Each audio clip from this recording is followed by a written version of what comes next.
Puji nama Tuhan, saudaraku sekalian, kita bersyukur kalau Tuhan itu sangat amat baik di dalam kehidupan kita. Amin saudaraku, segala sesuatu yang Tuhan izinkan terjadi, yang kita lihat, yang kita alami, percayalah bahwa itu akan membawa kebaikan yang sangat dahsyat bagi kita. Amin.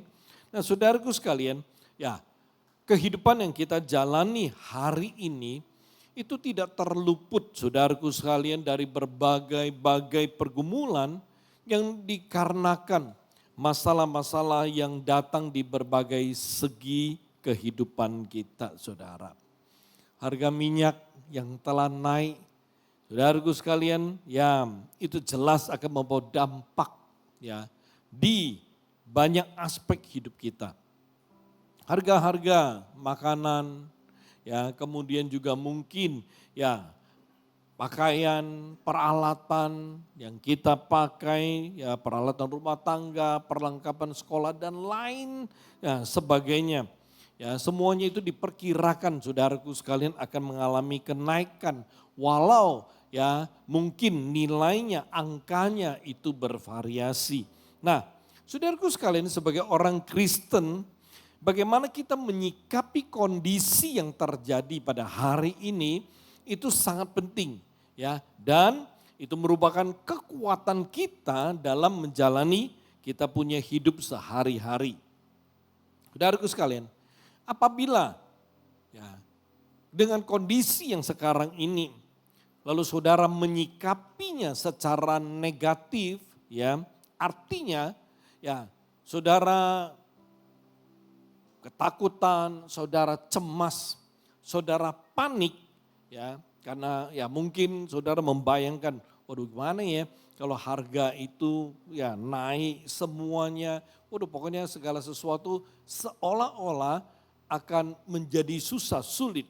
Perhatikan, kalau saudara menyikapi dengan cara demikian, saya katakan saudara akan kehilangan sukacita dan damai sejahtera yang Tuhan telah berikan kepada saudara. Injil Yohanes 14:27, Yesus berkata demikian.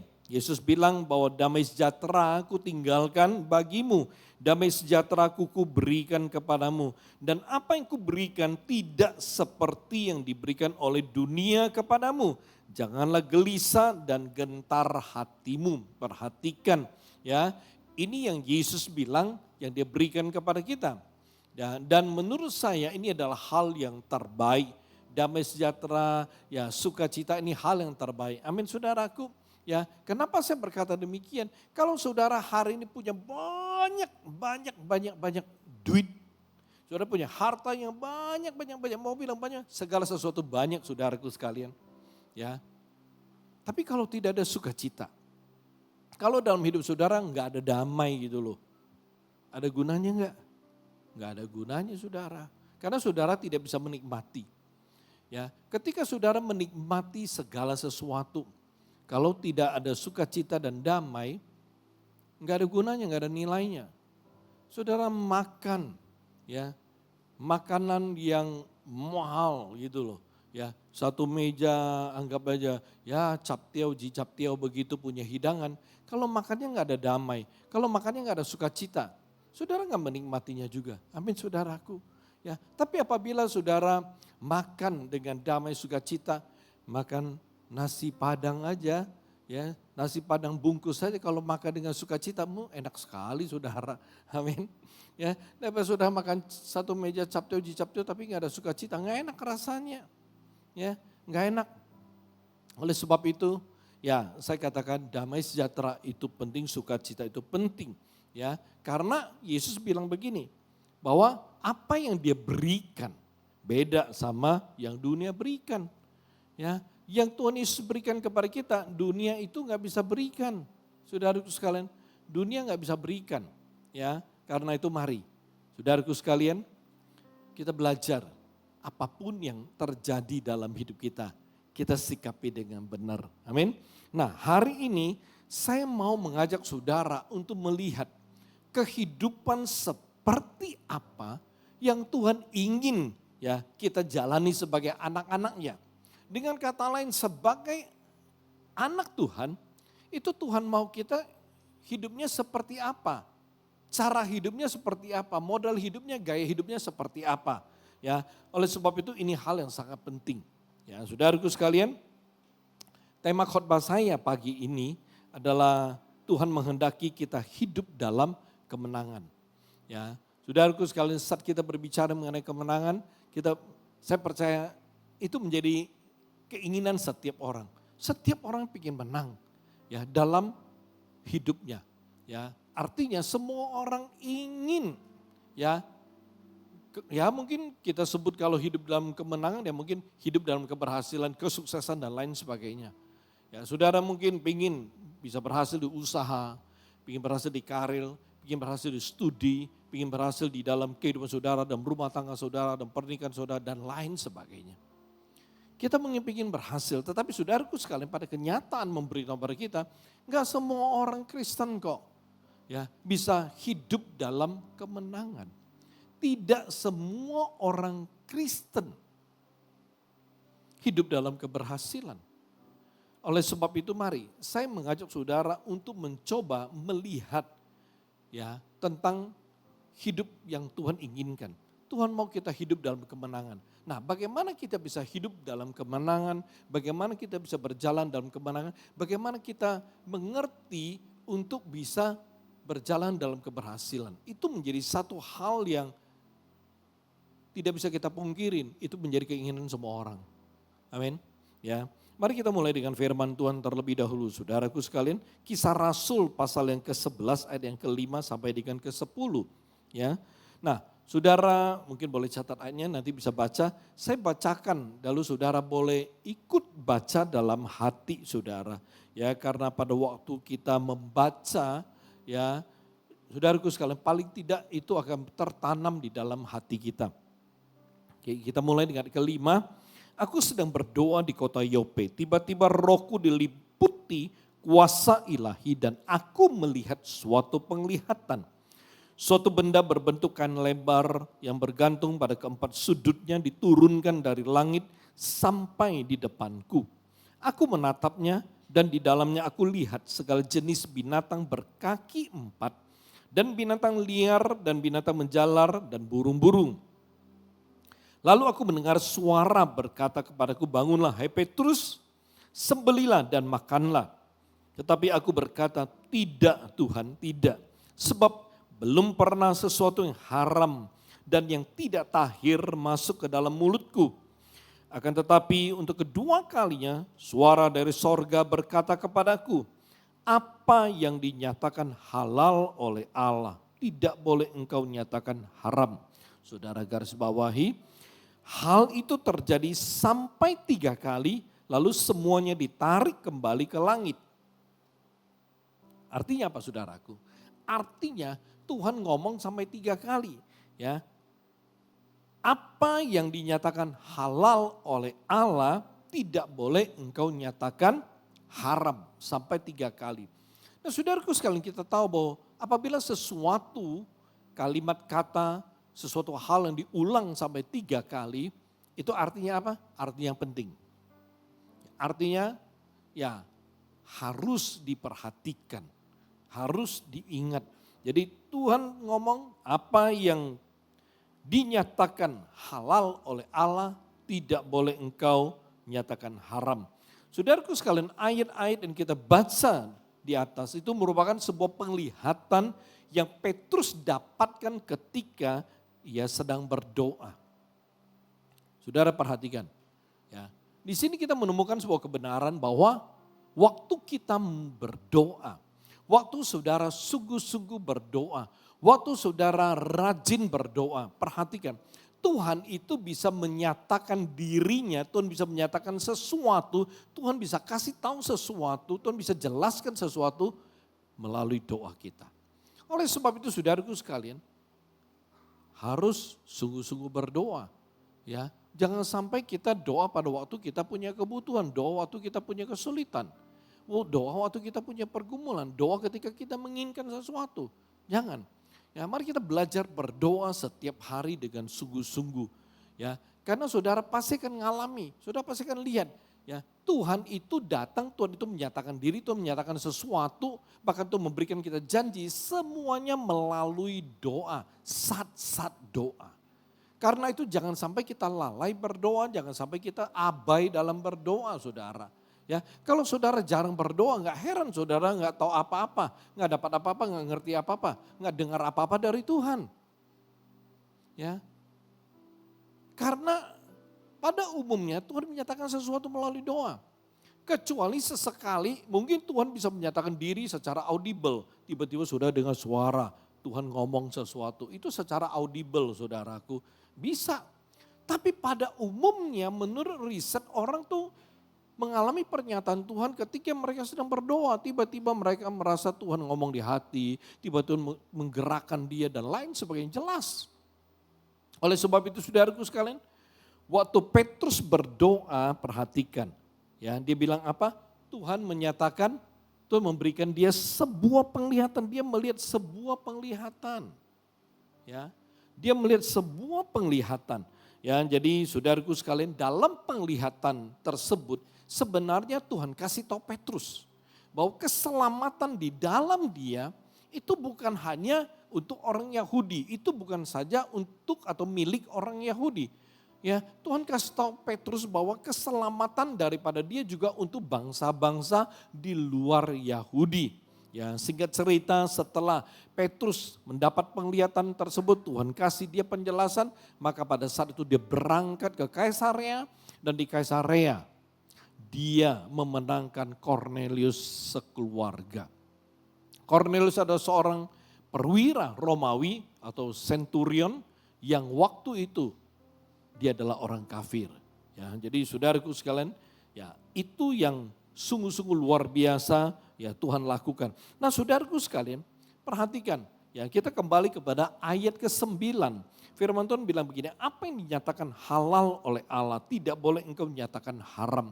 Waktu saya membaca ayat ini, tiba-tiba saya merasakan waduh ada sesuatu yang luar biasa yang saya rasakan di dalam hati saya. Ya, di sini saya mulai merasakan ada kuasa Allah yang Allah nyatakan. Allah bilang apa yang dia nyatakan halal itu enggak boleh kita nyatakan haram.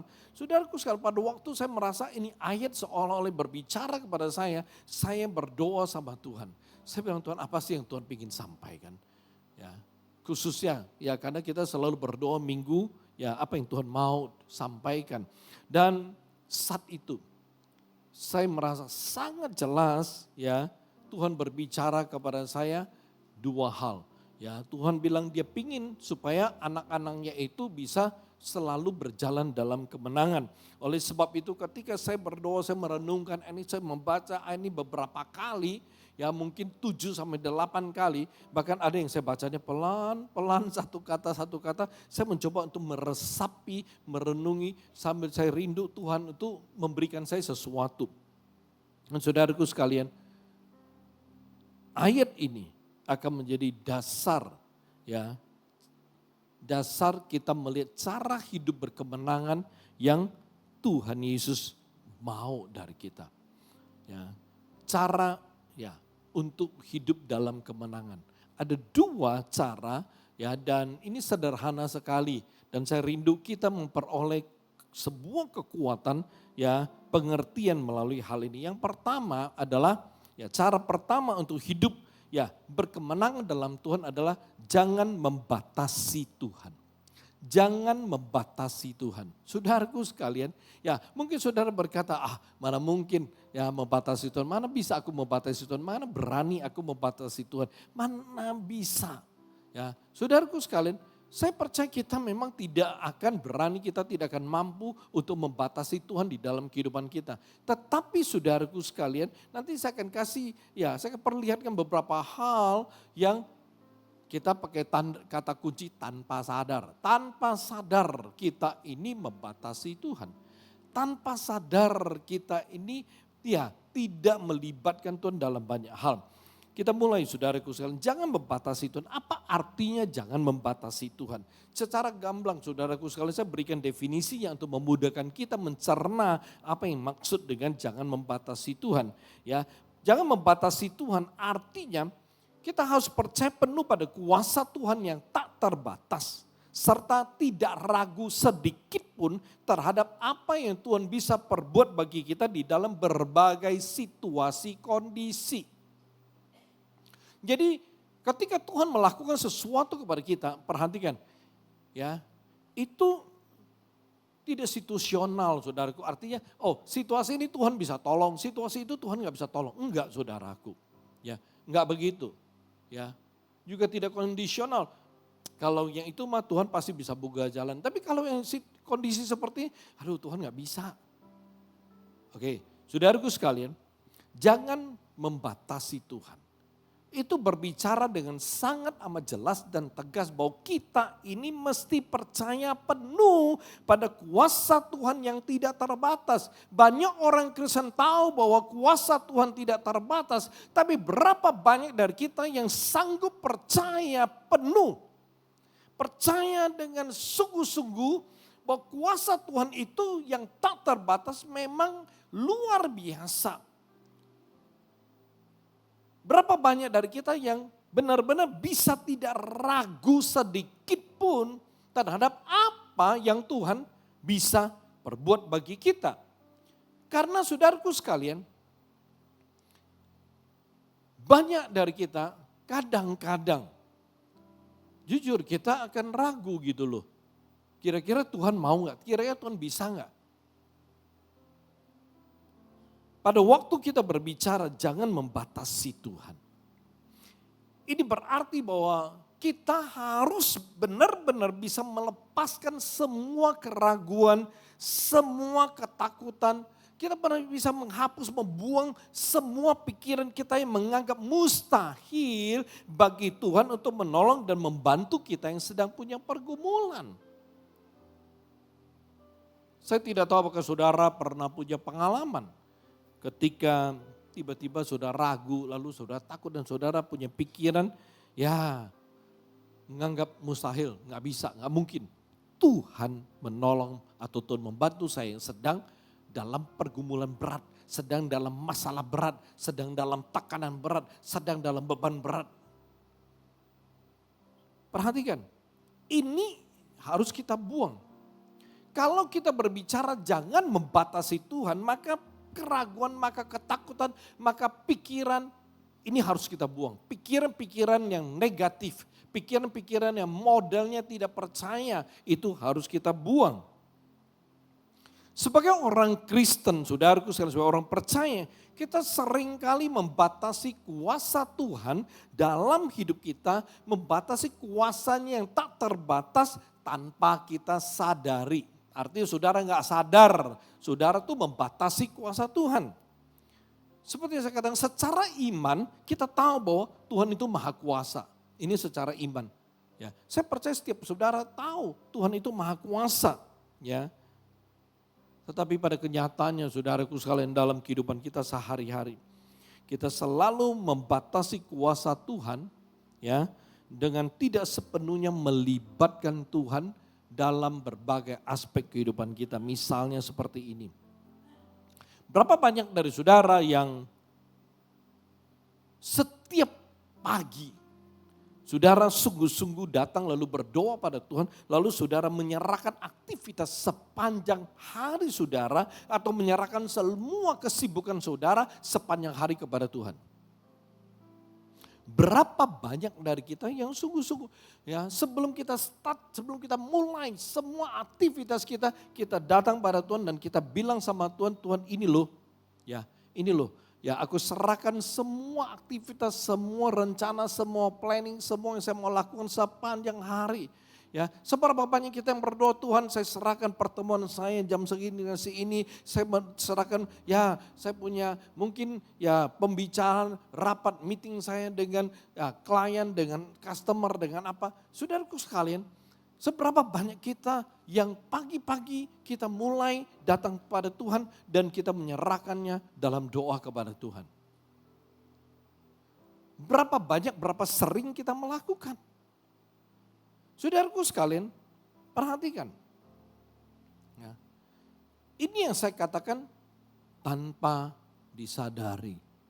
Kita membatasi kuasa Tuhan. Mungkin saudara berkata, ya itu kan aku lupa. Ya masa lupanya berbulan-bulan, bertahun-tahun. Ada orang yang telah menjadi Kristen bertahun-tahun. Dan dia berdoa pagi, berdoa menyerahkan seluruh aktivitas kegiatannya. Jarang sekali kepada Tuhan, jarang berdoa. Bahkan ada banyak orang Kristen yang lupa berdoa. Tidak lupa makan tapi lupa berdoa, saudaraku. Ya. Mari kita perhatikan.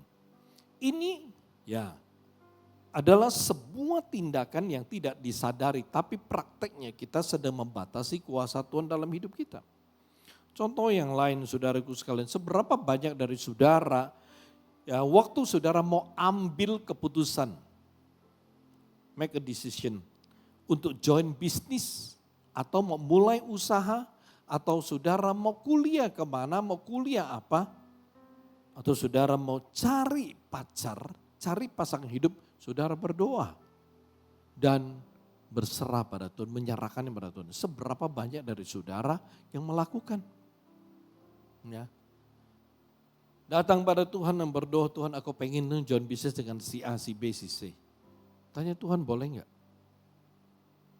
Apakah kita melakukannya? Wah, jarang. Mungkin sebagian besar kita mengambil keputusan berdasarkan bagaimana kita berhitung. Bagaimana kita melihat situasi. Ya. Berapa banyak saudaraku sekalian, ya, ketika kita ingin kuliah apa, kita tanya sama Tuhan. Mau kuliah di kampus apa, kita tanya sama Tuhan.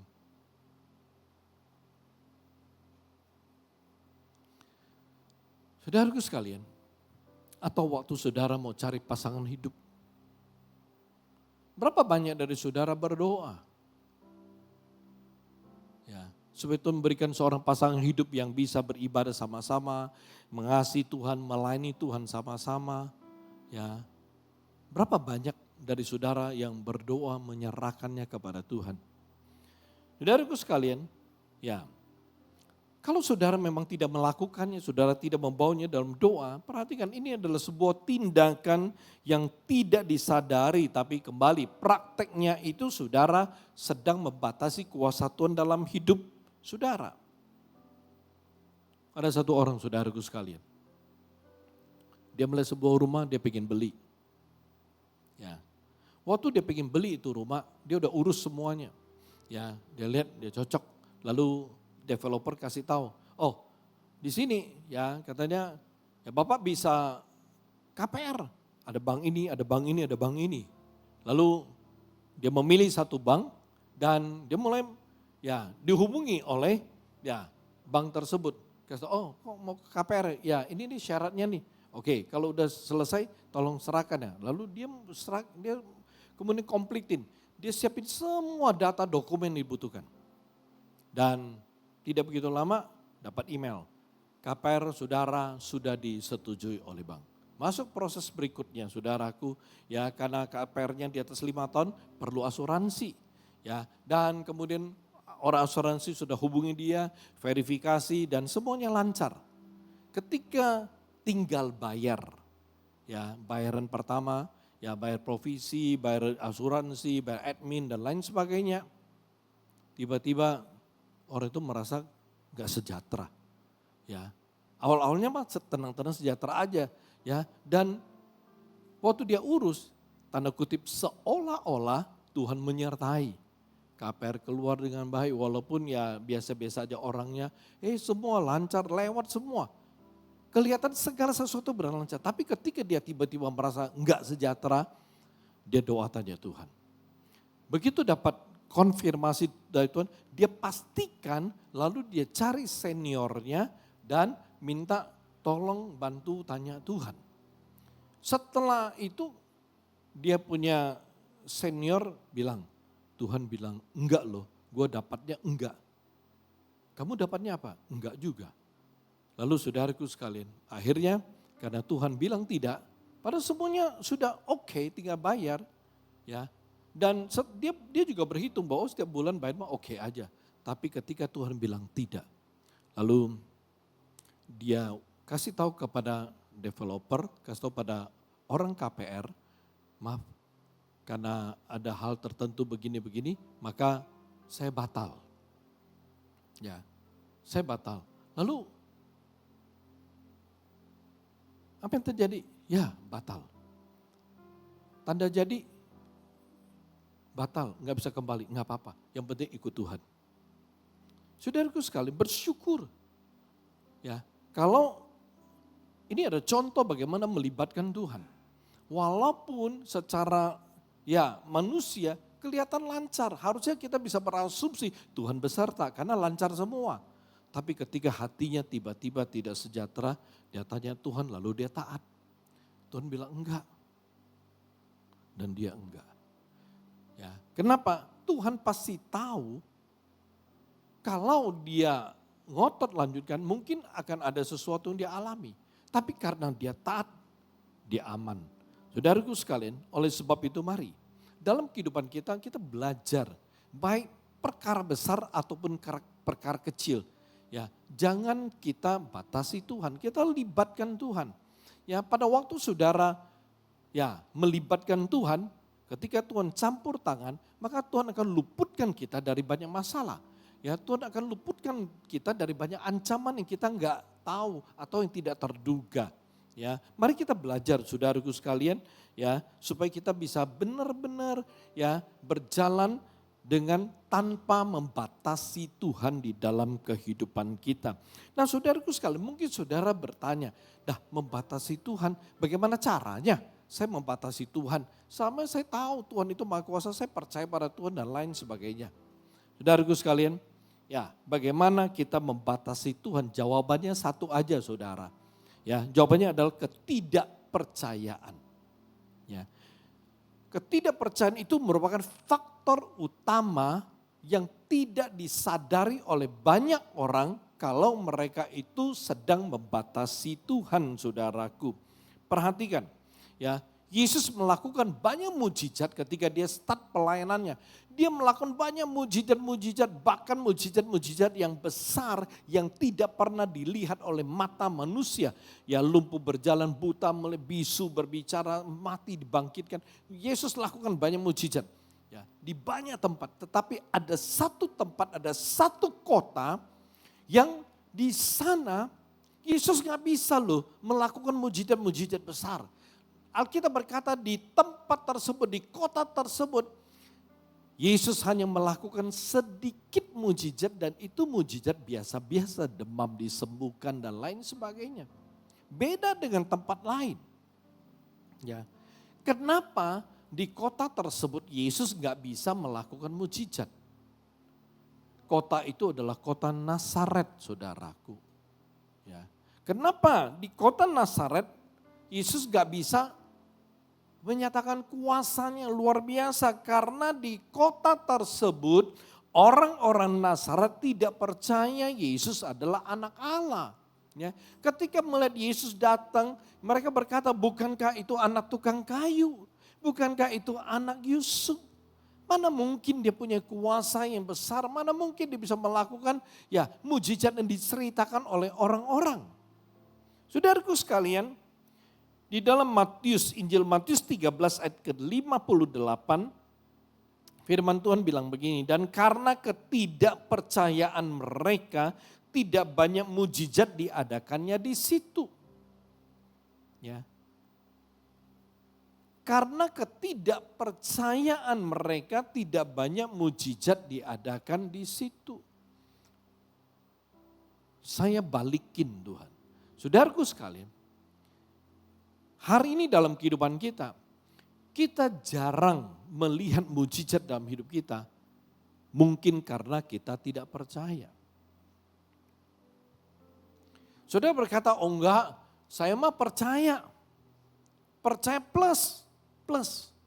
Saudara mungkin berkata, percaya plus apa? Plus ragu, plus khawatir, plus takut. Percaya plus khawatir, percaya plus takut, percaya.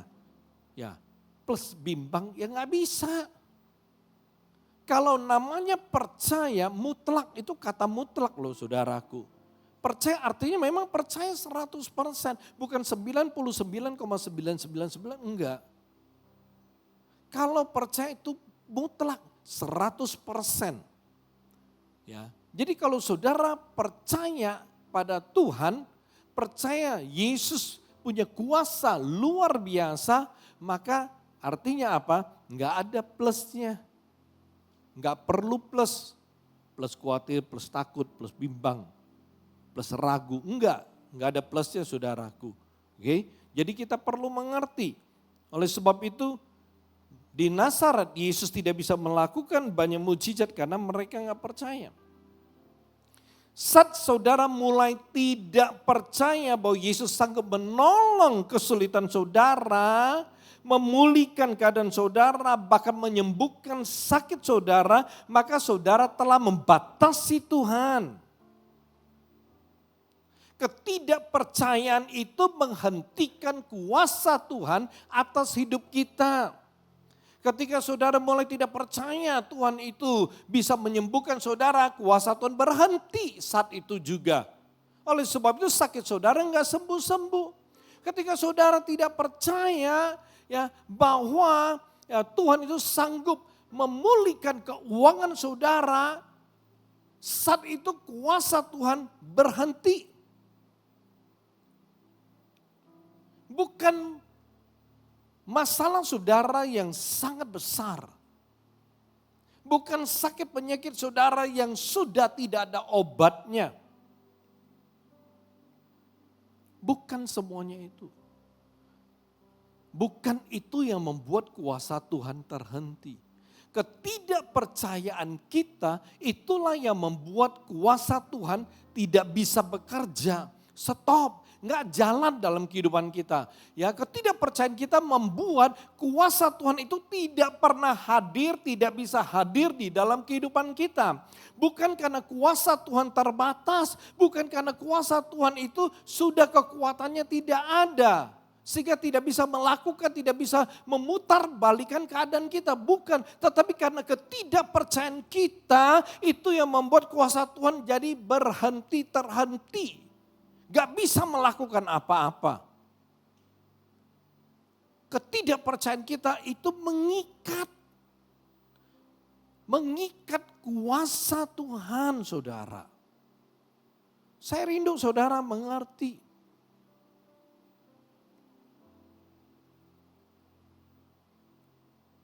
Saya punya sakit, saya punya masalah imun. Sehingga saya punya penyakit psoriasis. Itu udah lama saudara. Saya rasa sekitar tahun 98. Udah coba banyak obat, coba segala sesuatu. Saya pernah punya pengalaman. Ya, dari rambut yang bersisik, tangan bersisik, semua mungkin teman-teman yang lama ya, yang pernah tahu kadang pernah lihat. Di jidat banyak sekali pulau-pulau saudaraku sekalian. Ya, ketika salaman sama jemaat bukan lihat mata kita, lihat jidat kita saudaraku sekalian. Emang jidat gue bagus gitu ya. Saudaraku sekalian. Tapi udah mencoba banyak hal gak sembuh. Saat saya berserak dan saya mulai mempercayai apa yang Tuhan bisa lakukan bagi saya. Itu adalah definisi iman yang saya ajarkan. Saya mulai mencoba mempraktekkan, mengaplikasikan dalam hidup saya. Hari ini saya menikmati kehidupan yang sangat bebas. Dulu saya gak pernah bisa pakai lengan pendek, gak bisa. Kenapa? Itu psoriasisnya di sini, orang lihat kaget. Tapi hari ini bisa hampir setiap hari sekarang saya pakai baju lengan pendek ke mall, kemana-mana, ya belanja nemenin semu, ya saya bisa pakai lengan pendek. Ya, kenapa bisa begitu? Gak pernah flare. Kenapa bisa gak flare? Psoriasis kalau capek, ya saya tidurnya saudara tahu sendiri jam berapa. Nah, satu hari tidur berapa lama? Berapa banyak hal yang saya perlu pikirkan. Cabang gereja di Sumatera Utara. Lalu banyak hal yang saya mesti koordinasi, apalagi menjelang sidang sinode dekat, HUT, ya sinode. Pokoknya banyak hal kita mesti pikirkan. Saudaraku sekalian, ketika beban pikiran, kemudian tidurnya kurang, kelelahan, kecapean, kepanasan, itu semua akan menyebabkan ya kulit saya bereaksi, psoriasis bereaksi. Tapi saya bersyukur ketika saya mempercayai apa yang Tuhan bisa lakukan bagi saya. Dan hari ini saya menikmati sebuah kehidupan yang saya kasih label sendiri untuk diri saya sendiri, bebas. Saya menikmati hidup beriman bersama dengan Tuhan yang sangat menarik. Oleh sebab itu saudaraku sekalian, ya saya katakan mari. Ya, ketika kita mulai tidak percaya, kita mulai membatasi Tuhan. Ketika kita mulai membatasi Tuhan, ya Tuhan tidak bisa maksimal berkarya dalam kehidupan kita. Saat kita mulai membatasi Tuhan, saya katakan banyak mimpi kita itu akan sulit kita gapai. Ya. Di dalam Alkitab saudaraku sekalian, perhatikan. Ada banyak contoh ketika orang tidak percaya, ya mungkin dia akan mengalami, ya Tuhan akan meninggalkan dia dan lain sebagainya. Tapi ada juga karena kasih karunia Tuhan ya atas dia, ya Tuhan masih ya menyatakan kuasa atas dia. Saya berikan contoh, kitab Kejadian pasal yang ke-18 ayat yang ke-12. Ya. Saya kasih judul Sarah tertawa. Ya, kenapa? Dia nggak percaya sama janji Tuhan. Ya, firman Tuhan bilang, jadi tertawalah Sarah dalam hatinya, katanya akan birahikah aku setelah aku sudah layu, sedangkan tuanku sudah tua. Saudaraku sekalian, waktu malaikat Tuhan datang bahwa tahun depan aku akan datang dan akan mendapati engkau punya anak. Saudaraku sekalian, Sarah ketawa, nggak percaya pada janji Tuhan. Ya. Oleh sebab itu saudaraku, kalau saudara baca firman Tuhan ayatnya terus, saudara menemukan Tuhan marah. Tuhan marah sama Sarah. Ya, walaupun Tuhan tetap beranugerah, Tuhan masih ya, karena dia pegang janjinya sama Abraham. Ya, Tuhan kita nggak pernah mengingkari janji. Ketika dia berjanji pada Abraham bahwa dia akan memberikan Abraham keturunan, maka itu yang dia lakukan. Ya, dia marah, Sarah dimarah, dia tegur sama Tuhan, tapi Tuhan masih menggenapi janjinya. Ya. Sarah nggak percaya, ya, tidak percaya pada apa kata Tuhan, ya, tapi Tuhan tetap beranugerah. Kemudian kita lihat contoh berikutnya, bangsa Israel di padang gurun, Mazmur 78 ayat 19. Perhatikan, mereka berkata kepada Allah, sanggupkah Allah menyajikan hidangan di padang gurun? Mereka tidak percaya pada penyediaan Tuhan. Oleh sebab itu tidak heran saudaraku sekalian, ya. Bangsa Israel generasi pertama dewasa tua yang keluar dari Mesir, gak satu pun yang masuk ke tanah Kanaan. Ya, karena mereka tidak percaya kepada Tuhan, tidak percaya apa yang Tuhan bisa lakukan. Ya, dan ketidakpercayaan mereka itu membuat janji Tuhan tidak digenapi di dalam kehidupan mereka. Tuhan bilang bahwa Tuhan akan bawa mereka keluar dari Mesir dan membawa mereka masuk ke tanah perjanjian, tanah Kanaan. Saudaraku sekalian, mereka melihat mujizat yang sudah luar biasa banyak. Ya, khususnya ketika Tuhan membelah laut Teberau, laut merah. Itu tidak pernah terjadi dalam sejarah manusia saudaraku sekalian. Tapi demi bangsa Israel itu mujizat yang sangat amat besar saudaraku sekalian. Itu laut bisa terbelah begitu. Ya airnya bisa stop di kiri, stop di kanan. Dan di tengah sebuah jalan mereka bisa lewat sampai ke seberang saudaraku. Laut Teberau bisa Tuhan belah untuk mereka, tapi ketika mereka mulai start berjalan di padang gurun, mereka nggak percaya kalau Allah bisa memelihara mereka. Mereka nggak percaya kalau Tuhan bisa menyediakan makanan bagi mereka. Ini contoh klasik ketidakpercayaan. Walaupun Tuhan sudah kasih contoh, Tuhan sudah kasih bukti, Tuhan sudah kasih lihat. Mari saudaraku sekalian, kita belajar untuk tidak menjadi bebal. Artinya apa? Saudara pernah mengalami mujizat, saudara pernah lihat kuasa Tuhan dalam hidup saudara. Jangan berhenti percaya. Jangan ragu. Kalau saudara memang pernah lihat, pernah mengalami, pernah ngerasain kuasa, pernah ngerasain mujizat Tuhan dalam hidup saudara. Saya katakan jangan bebal, jangan ragu, jangan gak percaya. Jangan seperti orang Israel. Udah lihat 10 tula, udah banyak mujizat kuasa Tuhan dinyatakan di Mesir. Laut Tebrau dia buka. Nggak percaya di padang gurun Tuhan bisa kasih mereka makan. Bayangin. Kira-kira apakah kita seperti orang Israel? Udah pernah ngeliat mujizat Tuhan, tapi nggak percaya untuk hal-hal lainnya. Kalau kita memang mau percaya pada Tuhan, percaya Tuhan sepenuhnya. Kalau Tuhan sudah pernah melakukan satu, percayalah dia bisa melakukan yang kedua. Kalau dia sudah melakukan yang kedua, percayalah dia akan melakukan yang ketiga bagi saudara. Amin. Tidak ada yang bisa menghentikan Tuhan ketika dia berkarya. Hanya satu yang bisa menghentikan Tuhan, ketidakpercayaan kita. Amin. Yang lain contoh, Markus 4:40. Injil Markus pasal 4:40, itu murid-murid Yesus. Lalu ia berkata pada mereka, mengapa kamu begitu takut, mengapa kamu tidak percaya? Waktu itu mereka nyebrang naik kapal. Ya, di atas Danau Galilea tiba-tiba badai datang, saudara. Ya, waktu badai datang, ya, apa yang terjadi? Panik. Itu panik, itu galau, cemas, takut, khawatir, itu bercampur. Jadi satu, kayak es campur saudaraku. Ya, campur jadi satu dan pada saat demikian Yesus sedang tidur di buritan kapal, kata firman Tuhan. Tapi waktu mereka mengalami ya kondisi badai yang begitu luar biasa, mereka ketakutan. Mereka udah ikut Yesus dan udah lihat Yesus lakukan banyak mujizat. Tapi ketika tiba-tiba mengalami badai, mereka takut mati saudaraku.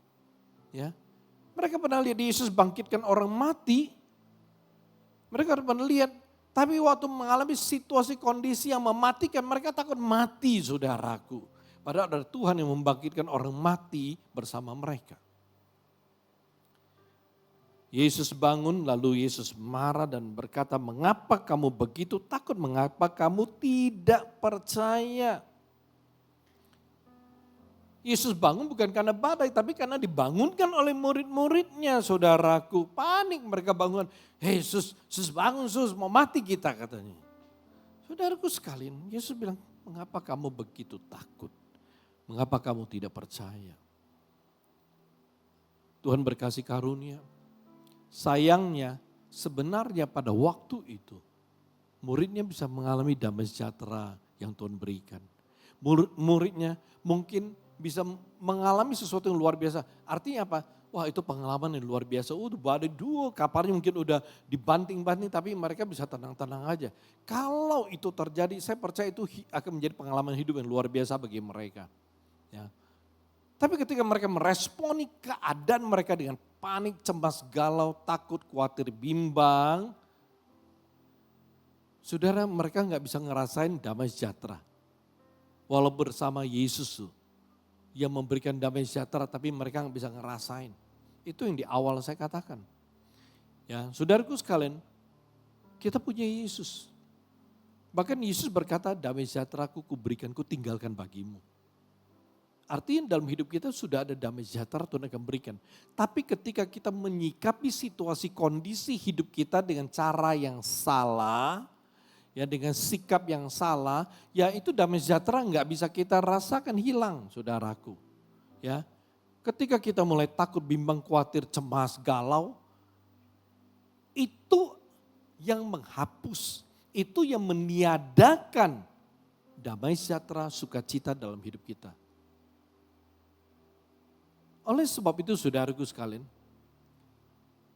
perhatikan. Faktor-faktor ini, takut, khawatir, cemas, galau, bingung, ragu. Kita mesti lepaskan. Kita mesti singkirkan itu dari kita punya hidup. Kalau saudara mau berjalan dalam kemenangan, kalau saudara mau berjalan dengan tanpa ragu, tanpa ya khawatir, saudara mesti buang semuanya. Ya. Murid-murid Tuhan melewati sebuah kesempatan yang sangat luar biasa. Dia bisa mempraktekkan iman mereka dan lain sebagainya, tapi luar biasa. Karena takut mereka kehilangan semuanya itu. Injil Yohanes 20:25, ini tentang Thomas. Injil Yohanes 20:25, maka kata murid-murid yang lain itu kepadanya, kami telah melihat Tuhan. Tapi Thomas berkata kepada mereka, sebelum aku melihat bekas paku pada tangannya, dan sebelum aku mencucukkan jariku ke dalam bekas paku itu dan mencucukkan tanganku ke dalam lambungnya, sekali-kali aku tidak akan percaya. Ketidakpercayaan Thomas pada kebangkitan Tuhan. Thomas menolak untuk percaya bahwa Yesus sudah bangkit. Walaupun berita itu dia dapat dari murid-murid teman-teman dia. Dia tidak mau percaya sebelum dia melihat secara fisik. Oleh sebab itu perhatikan, ini ayat 25, kalau saudara baca sampai terakhir 29, Yesus ngomong satu kalimat. Berbahagialah mereka yang percaya tanpa melihat. Berbahagialah mereka yang percaya tanpa melihat. Jadi saudaraku sekalian, kalau kita mau hidup berkemenangan, hidup dengan tidak membatasi Tuhan, ya, maka saudaraku sekalian, saudara mesti buang ketidakpercayaan. Saudara tidak perlu menuntut, Tuhan mesti tunjukin dulu dong. Tuhan mesti berkati saya dulu baru aku percaya Tuhan Maha Kuasa. Kita gak bisa berkata, Tuhan lu sembuhkan gua dulu baru gua tahu lu Maha Kuasa. Gak bisa begitu. Ya. Saudaraku sekalian, yang Tuhan mau adalah kita percaya. Percaya dulu maka saudara akan ngalami mujizat, saudara akan terima mujizat. Ya. Kita jangan membalikkan hukumnya, kita jangan memutarbalikkan ketetapan yang Tuhan sudah tetapkan. Berbahagialah mereka yang percaya tanpa melihat. Ya. Saudaraku sekalian, gak heran kalau kita menuntut bukti Tuhan mesti sembuhkan dulu, Tuhan mesti berkati dulu. Menjadi pertanyaan, sekarang yang punya kuasa itu siapa? Nangkap kan? Ya. Artinya apa? Tuhan tidak perlu menunjukkan kuasanya untuk memperoleh pengakuan dari kita bahwa dia adalah Tuhan. Ini yang saya rindu saudara mengerti. Tuhan tidak membutuhkan sebuah bukti yang dia tunjukkan kepada kita baru bisa memperoleh pengakuan kita. Yang Tuhan mau adalah ketika saudara percaya tanpa melihat, maka itulah iman. Tuhan mau kita hidup dengan iman, bukan fakta. Alkitab berkata tanpa iman tidak satupun orang berkenan kepada Tuhan.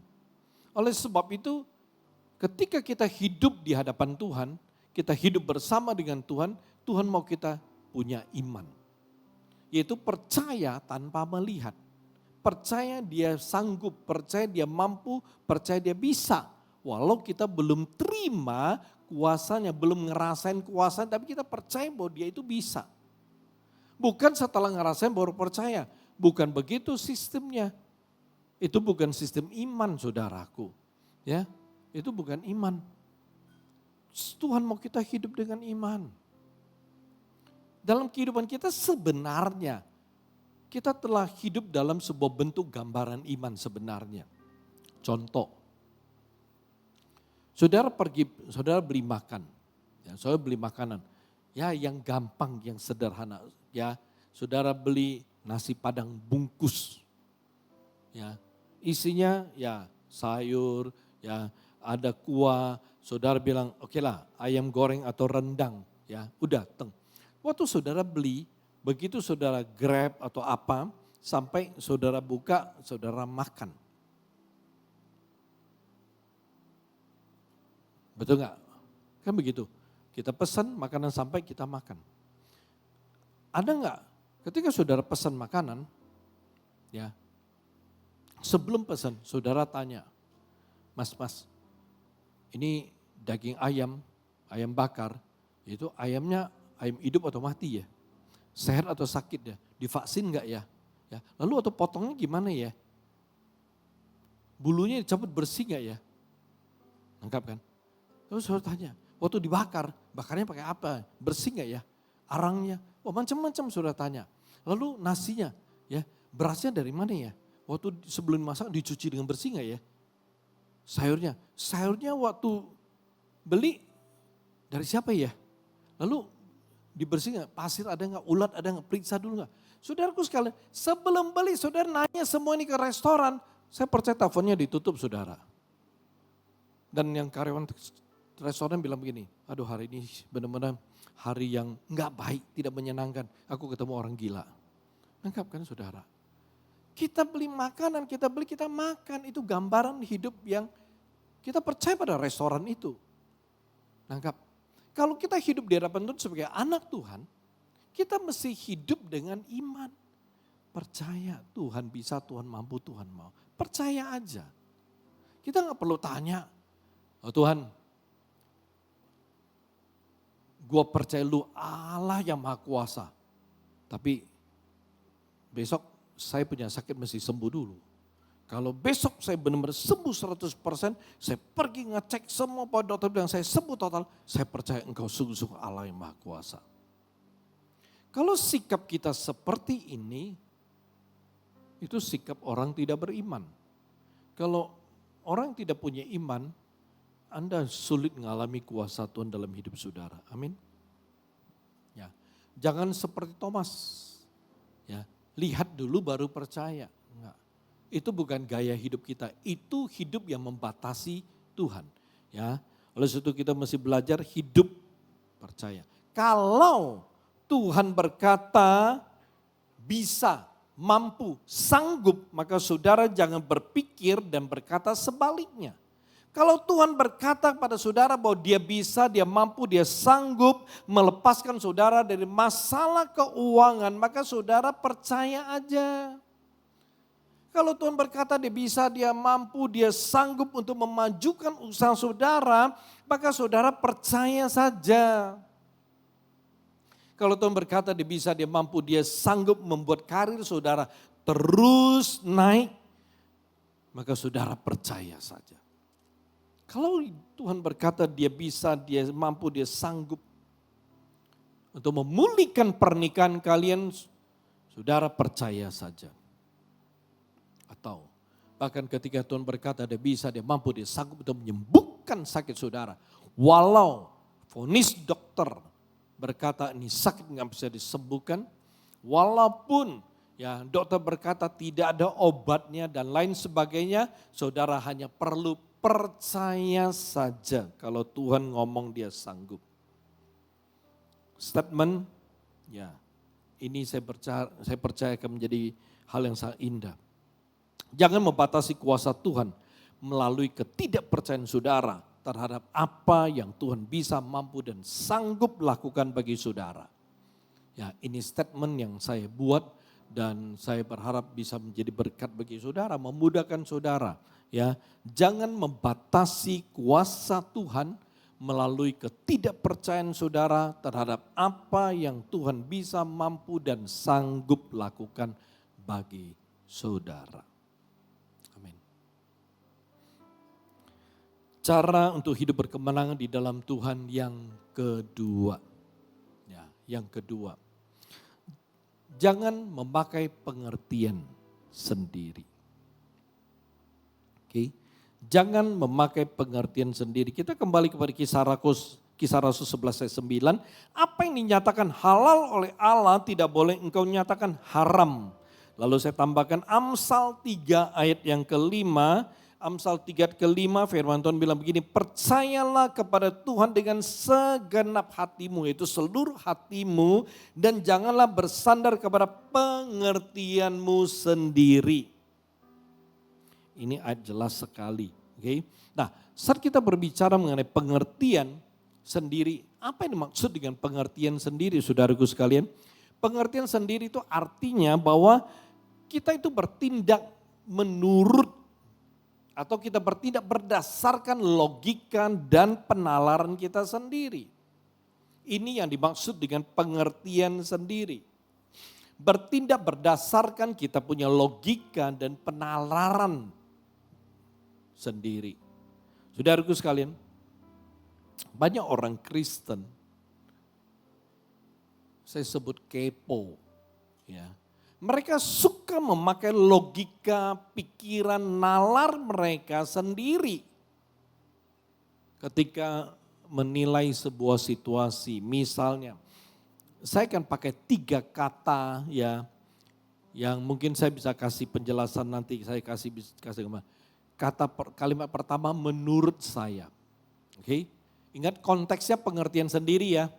Menurut saya tidak bayar persepuluhan tidak masalah. Usaha saya, karir saya tetap berjalan dengan baik. Dan berkat Tuhan itu tetap ada dalam hidup saya. Saudaraku sekalian, ada orang Kristen yang begitu. Saya mau kasih tahu, berkat memang ada dalam hidup mereka. Tetapi saudaraku sekalian, dia lupa. Dia lupa ada belalang pelahap juga di dalam hidup mereka. Malaikat 3:10 saudara mulai baca. Tuhan bilang begini, ya, ketika kita membawa semua, ya, kita punya persepuluhan ke hadapan Tuhan, ke kebenaran Tuhan, ya, maka selain Tuhan akan memberkati kita, ada satu hal yang sangat penting. Yaitu Tuhan akan menjauhkan belalang pelahap dari hidup kita. Kuncinya di sini saudara. Ya. Kita tidak pernah akan meragukan berkat Tuhan yang melimpah. Tapi yang menjadi persoalan adalah belalang pelahap. Kalau kita nggak baik persepuluhan, ya, saudara lupa, itu belalang pelahap itu akan datang dalam kehidupan kita. Belalang pelahap itulah akan menghabisi semua yang kita dapat tanpa kita sadari. Mulai dari mana? Perhatikan, ya. Mulai dari tidak ada sukacita dan damai sejahtera. Saudara berkata, wah, emang belalang pelahap bisa menghabiskan hal itu? Saudaraku sekalian, Tuhan baru memberikan saya pengertian. Bahwa ketika seseorang tidak bayar perpuluhan, belalang pelahap itu bukan saja menghabisi hartanya, bukan. Tapi belalang pelahap itu akan melahap, dia punya sukacita, dia punya damai sejahtera. Ketika dia berjalan dan menjalani hidupnya itu, hidupnya nggak pernah ada sukacita, jarang ada sukacita, jarang ya ngalamin damai sejahtera dalam hidupnya. Kenapa? Ya Tuhan berkata kan dengan jelas, damai sejahtera ku berikan, damai sukacitaku, damai sejahtera ku berikan, ku tinggalkan. Apa yang aku berikan bukan itu nggak bisa dunia berikan. Tapi perhatikan saudaraku, ya. Kalau kita tidak bayar perpuluhan itu belalang pelahap akan melahap kita punya damai dan kita punya sejahtera, kita punya sukacita yang Tuhan telah berikan. Memang dunia nggak bisa berikan. Tapi belalang pelahap bisa menghabisinya. Hal yang lain. Ya, belalang pelahap bukan saja melahap kita punya sukacita, kita punya damai. Tapi contoh, mungkin anak, mungkin orang tua, mungkin saudara sendiri sering alami sakit. Ini sakit sembuh, yang sana sakit. Yang sana sakit selesai, yang ini sakit. Ya. Nah, sakit penyakit itu yang menghabisi semua yang kita dapat. Atau, ya, tanpa saudara sadari, saudara investasi baru. Ya, dan investasi yang saudara lakukan itu sering gagal. Atau kalau tidak gagal, nggak untung. Kenapa? Dihabisi sama belalang pelahap. Atau ya duit sering dimakan orang. Nah ini semua yang dikerjakan, dilakukan oleh belalang pelahap. Oleh sebab itu saudaraku sekalian, perhatikan. Menurut saya, ini pakai pengertian. Menurut saya, banyak orang gak sadar. Dia memakai pengertiannya sendiri. Atau contoh yang lain, kata berikut, kalimat, saya pikir. Ya. Kadang-kadang ini kita nggak sadar, kita pakai pengertian kita sendiri. Saya pikir tidak doa, tidak baca Alkitab setiap hari mah nggak apa-apa. Ya, saya hanya mau jadi orang Kristen biasa-biasa. Ya, saya tidak perlu terlalu rohani karena saya belum tentu mau jadi pelayan. Saya belum tentu mau jadi hamba Tuhan. Saya kalau gitu mah biasa-biasa mau jadi orang Kristen biasa-biasa. Jadi saya kira nggak bohong, nggak baca Alkitab setiap hari mah nggak apa-apa. Saudara perlu tahu doa dan membaca firman Tuhan itu adalah jalan kita membangun hubungan kita dengan Tuhan. Ya, doa dan baca firman Tuhan itu adalah jalan cara kita mendapat kekuatan untuk bisa berjalan, untuk bisa taat pada perintah Tuhan. Ya. Itu. Jadi saudaraku sekalian itu saudara perlu mengerti atau ya kalimat ketiga. Ya kita suka pakai pengertian seperti ini. Oke, yang tadi saya pikir. Ya saya pikir tidak doa, tidak baca Alkitab ini saya kira. Saya kira seminggu sekali kalau datang ke gereja udah cukup. Nggak perlu ikut kebaktian pengajaran, nggak perlu ikut kebaktian khusus, nggak perlu ikut KKR, nggak perlu ikut kelompok sel, itu mah tidak apa-apa. Santai di rumah lebih penting, habis makan malam bisa kumpul sama keluarga, nonton bareng sama keluarga, nonton drakor lah, atau nonton Netflix lah, atau nonton video lah, atau main games. Ya itu jauh lebih penting. Saya kira seminggu sekali ke gereja udah lebih dari cukup. Kenapa lebih dari cukup? Karena ada orang 1 bulan baru 2 minggu datang gereja, sisa 2 minggunya nggak tahu kemana. Hanya dia yang tahu.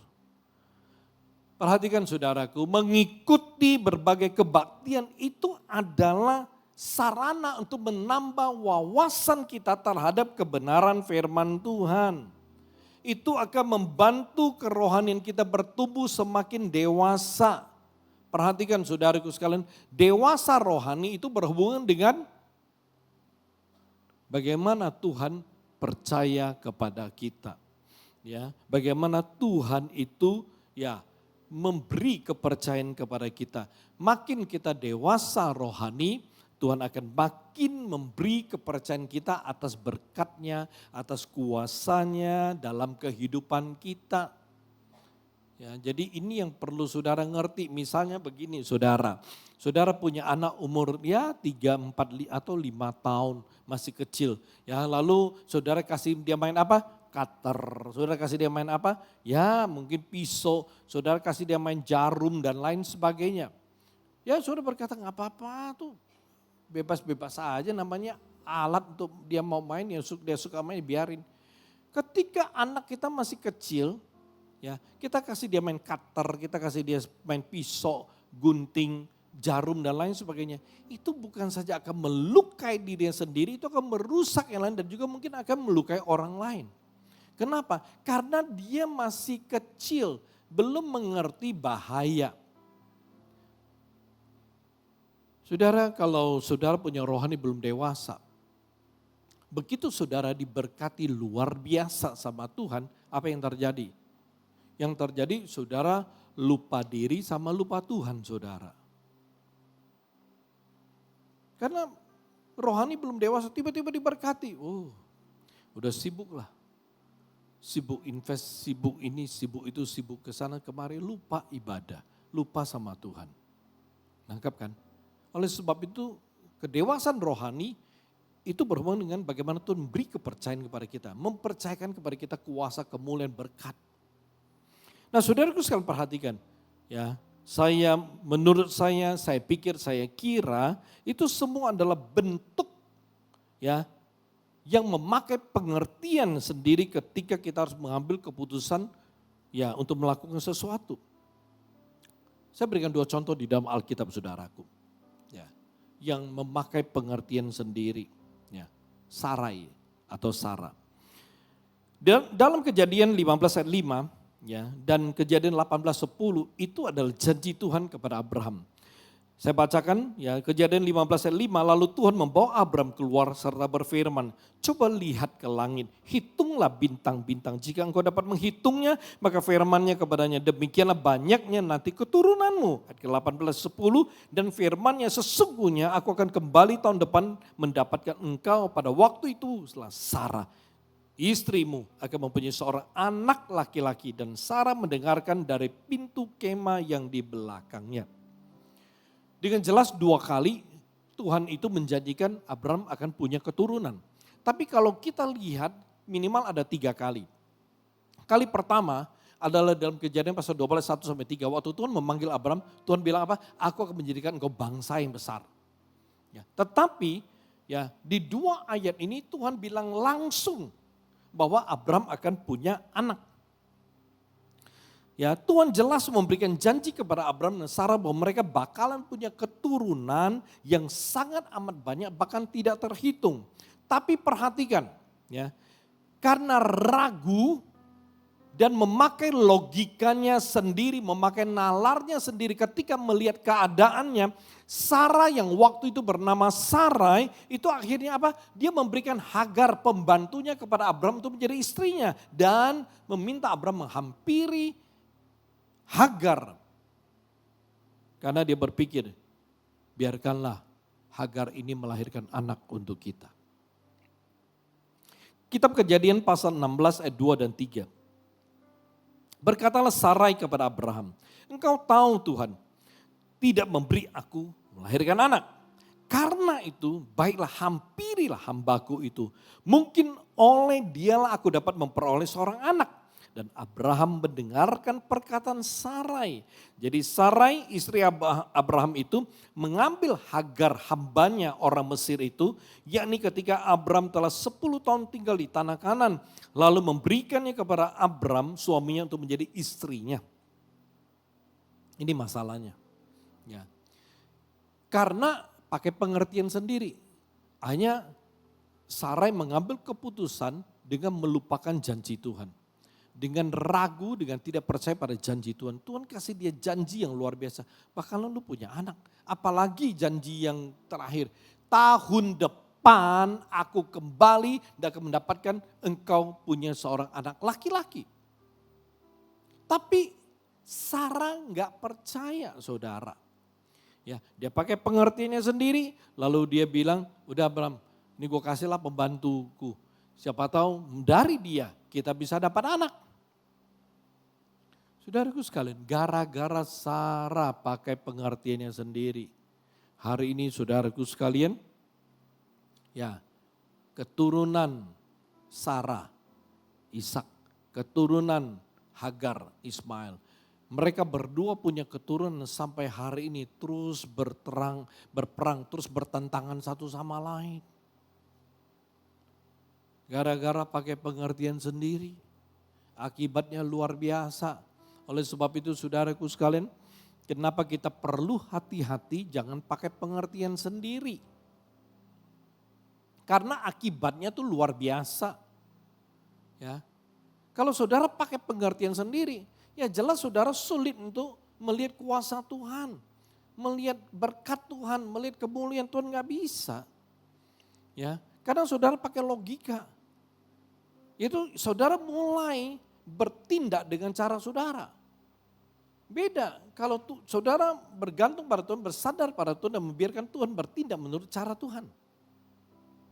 Karena Tuhan mau kita percaya kepada Dia, itu aja kuncinya. Yang Tuhan inginkan dari kita adalah kita percaya kepada Dia, kita beriman kepada Dia, itu aja. Kalau hidup kita percaya penuh beriman, maka hidup kita akan beres. Kita akan hidup diberkati kok saudara. Gampang diberkati. Asal saudara mau percaya penuh sama Tuhan aja. Nggak pakai logika, nggak pakai penalaran saudara. Nggak pakai pengertian sendiri. Ya. Contoh yang kedua, saudaraku 12 pengintai. Kejadian 17 ayat 7-8 itu janji Tuhan. Aku akan mengadakan perjanjian antara aku dan engkau serta keturunanmu turun-temurun menjadi perjanjian yang kekal. Supaya aku menjadi Allahmu dan Allah keturunanmu. Kepadamu dan kepada keturunanmu akan kuberikan negeri ini yang kau diami sebagai orang asing, yakni seluruh tanah Kanaan akan kuberikan menjadi milikmu untuk selama-lamanya dan aku akan menjadi Allah mereka. Ini janji Tuhan loh kepada bangsa Israel. Dan melalui janji yang Tuhan ikat dengan Abraham ini, bapak leluhur orang Israel, Tuhan mau memberikan mereka sebuah tanah yang sangat baik, tanah yang berlimpah susu dan madu, tanah yang subur. Tapi perhatikan, Bilangan pasal yang ke-13 ayat 31 sampai 33. Ayat firman Tuhan bilang begini, tetapi orang-orang yang pergi ke sana bersama-sama dengan dia berkata, kita tidak dapat maju menyerang bangsa itu karena mereka lebih kuat daripada kita. Juga mereka menyampaikan kepada orang Israel kabar busuk tentang negeri yang diintai mereka dan berkata, negeri yang telah kami lalui untuk diintai adalah suatu negeri yang memakan penduduknya. Hiperbola sekali. Dan semua orang yang kami lihat di sana adalah orang-orang yang tinggi-tinggi perawakannya. Juga kami lihat di sana orang-orang raksasa, orang enak yang berasal dari orang-orang raksasa. Dan kami lihat diri kami seperti belalang dan demikian juga mereka terhadap kami. Saudaraku sekalian, Musa mengirim 12 pengintai yang berasal dari 12 suku Israel. Jadi masing-masing satu suku ngirim wakil. 12 pengintai berjalan mengelilingi tanah Kanaan 40 hari untuk melihat situasi. Saudaraku sekalian, begitu selesai ada memang motong buah, bawa buah dan mereka bawa pulang memang luar biasa anggurnya, semua buah-buahnya bagus sekali. Tapi 10 orang ya mengatakan demikian. Ya, kita nggak bisa masuk, kita nggak bisa nyerang itu negeri. Tanah Kanaan itu nggak bisa kita masukin, kenapa? Penduduk yang kita perlu perangi, kita perlu usir, itu orangnya tuh postur tubuhnya tuh gede-gede kayak raksasa semua. Di mata mereka kita tuh seperti belalang. Saudaraku sekalian, perhatikan. Ya, nggak heran saudaraku sekalian. 10 pengintai ini mereka memakai pengertian mereka sendiri menilai situasi kondisi. Nggak heran. Tuhan tidak kasih mereka masuk. Tuhan bawa mereka berputar berpuluh-puluh tahun sampai generasi muda tua, generasi pertama yang keluar dari Mesir habis semua. Mati semua di padang gurun. Baru Tuhan mulai bawa kembali generasi Yosua dan Kaleb. Yang waktu mereka menjadi pengintai mereka masih muda. Ya, masih muda. Tapi setelah mereka dewasa Tuhan bawa mereka kembali. Ini generasi baru. Ya, generasi yang tidak pakai pengertian, tapi generasi yang percaya pada apa kata Tuhan. Saudaraku sekalian, perhatikan statement ini. Ketika kita hidup berdasarkan pengertian kita, maka kita sulit melihat dan mengalami kuasa Tuhan. Dan kita tidak akan bisa memiliki hidup yang berkemenangan apabila kita selalu memakai pengertian kita saat menjalani kehidupan kita sehari-hari. Oke? Perhatikan. Ini penting. Saya tutup dengan sebuah cerita. Saudaraku sekalian, ya. Ada satu orang bilang begini. Suatu hari dia suruh dia punya pembantu untuk ke pasar. Dia bilang begini. Ke pasar ya, beli daging sapi 3 kilo. Oke, tapi belinya daging sengkel. Oke, pembantunya berangkat ke pasar, saudaraku sekalian. Ya, sampai ke tempat jual daging, dia bilang sama yang jual daging, "Bang, minta daging sapi 3 kilo, daging sengkel." Lalu apa yang bilang, "Sengkel udah habis, Dek. Nih, yang ada sisa brisket. Dada bagian bawah." Ya. Jadi pembantunya berpikir, Nyonya pesan beli daging sapi 3 kilo. Lalu dia berpikir mintanya sengkel habis, yang ada brisket. Brisket juga daging sapi kan dia pikir. Iya, brisket juga daging sapi. Lalu dia bilang sama abangnya, udah bang 3 kilo daging sapinya. Brisket nih dek, gak apa-apa, pokoknya daging sapi 3 kilo. Dia bawa pulang. Habis bawa pulang ditaruh di dapur. Dia bilang, "Ya, daging udah beli 3 kilo daging sapi." Oh, nyonya senang, dia turun. Ya, begitu dia periksa, dia lihat, "Nah loh, gue maunya sengkel, tapi kenapa brisket gitu loh." Lalu dia tanya pembantunya, "Nah, kamu beli apa?" Lalu pembantunya bilang, "Saya beli sesuai dengan pesanan nyonya, 3 kilo daging sapi." Lalu nyonya bilang, Second mintanya daging sengkel. Sengkel anggap aja paha atas saudaraku. Ya. Nyonya berpikir gue pingin masak rendang. Ya, pakai daging sengkel harusnya enak gitu loh. Udah bakalan bisa empuk gitu loh. Saya mintanya daging sengkel. Lalu pembantunya bilang gini, ya sengkel tidak adanya brisket. Ya, brisket kan daging sapi. Aku pikir sama-sama daging sapi, aku berilah. Aku beli itu brisket. Nyonya bilang, alamak. Ya, lengkap kan? Dia diminta membeli daging sengkel. Daging sengkel yang nggak ada, dia beli daging brisket. Betul nggak? Betul juga, salah juga.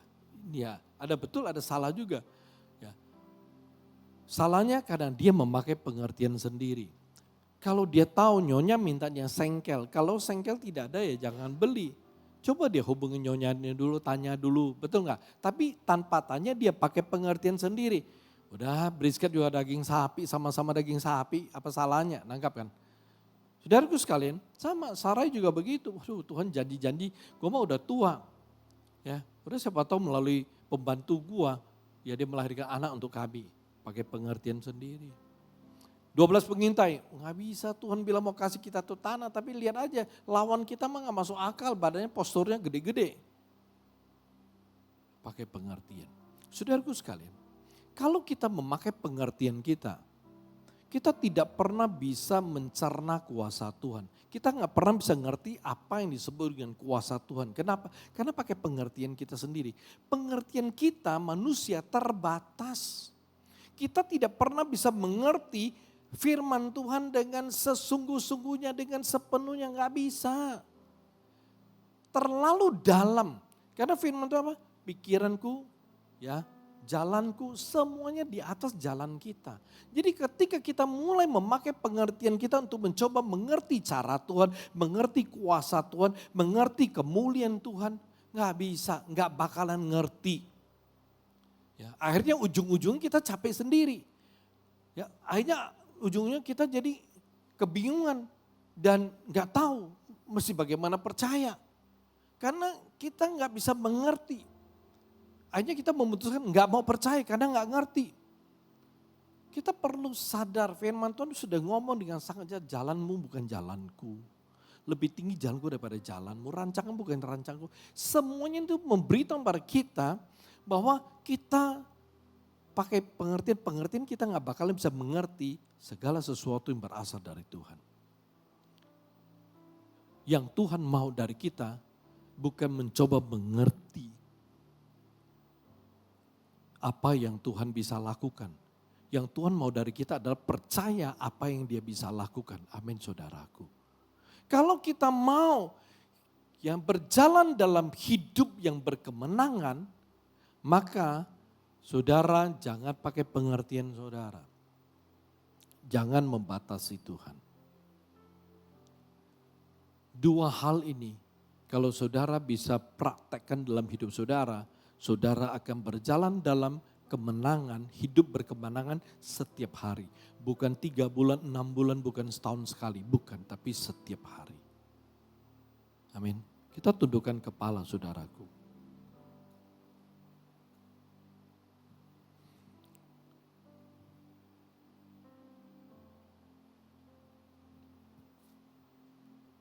Saudaraku sekalian, kuasa Tuhan itu tidak pernah berubah. Kuasa Tuhan itu tidak pernah berkurang, tidak pernah ditarik atas kehidupan kita, enggak pernah. Tapi yang membuat kuasa Tuhan itu tidak sampai dalam hidup kita, tidak kita lihat, tidak kita terima, tidak kita rasakan dalam hidup kita. Karena tanpa sadar kita membatasi Tuhan. Dan kita memakai pengertian kita yang terbatas. Oleh sebab itu kalau kita mau berjalan dalam hidup yang berkemenangan, maka Kita jangan membatasi Tuhan. Jangan tidak percaya apa yang Tuhan bisa, apa yang Tuhan mampu, apa yang Tuhan sanggup lakukan bagi kita. Dan jangan pakai pengertian kita sendiri. Jangan pakai logika kita, jangan pakai pikiran kita, jangan pakai penalaran kita ketika kita menilai sebuah situasi kondisi. Kasih Tuhan itu disebut unconditional love. Kasihnya tidak pernah berubah dalam situasi apapun.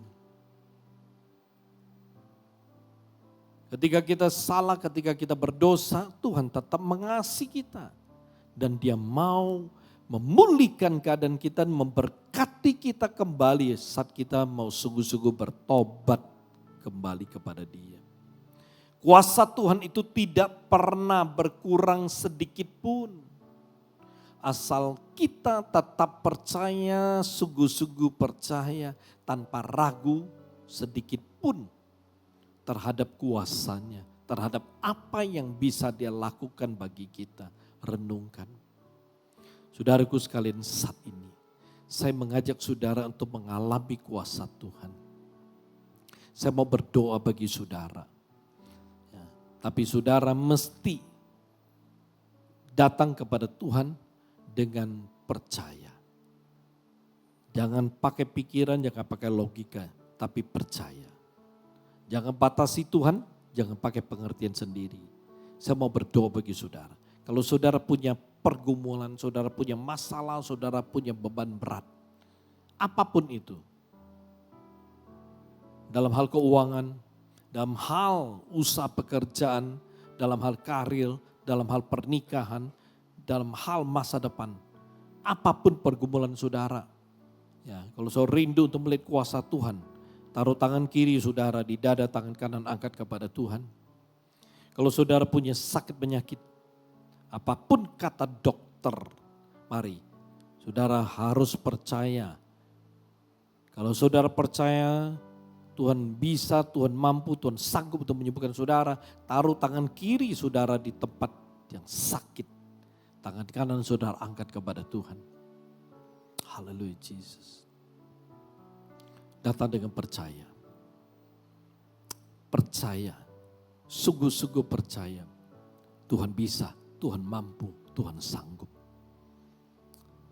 Itu saja yang ada di dalam hatimu. Jangan pakai pengertianmu, jangan ragu, jangan takut, jangan khawatir. Haleluya Jesus.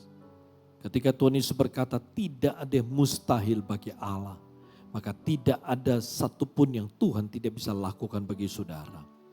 Haleluya. Bapa, hamba berdoa, hamba menyerahkan setiap anak-anak-Mu yang datang kepadamu dengan pergumulan, dengan masalah, dengan beban berat, dengan sakit penyakit. Saat ini Tuhan, serahkan mereka semua di dalam tangan kuasa-Mu. Mereka datang dengan iman, mereka percaya Engkau bisa, Engkau mampu, Engkau sanggup. Saat ini juga Tuhan, Engkau nyatakan kuasa-Mu yang luar biasa atas mereka dalam nama Yesus. Tuhan, Engkau angkat dan Engkau lepaskan mereka dari pergumulan mereka, masalah mereka, beban berat mereka, dan apapun sakit penyakit mereka, imun sistem bermasalah, kanker, tumor, apapun sakit penyakit mereka, urat, otot, rematik, semuanya saat ini dalam nama Yesus dan oleh kuasa bilur Tuhan Yesus Engkau disembuhkan, disembuhkan, disembuhkan dalam nama Yesus. Apapun sakit Engkau sembuh dalam nama Yesus. Haleluya.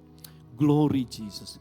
Bapak terima kasih, Aba berdoa, berserahkan firman-Mu, berkati firman-Mu, sempurnakan firman-Mu dengan cara yang luar biasa dalam diri hidup setiap anak-anak-Mu yang mendengarkan, yang terima dan percaya. Mulia bagi nama-Mu. Dalam nama Yesus Tuhan, aku berdoa, bersyukur, berserah. Haleluya. Amin. Amin.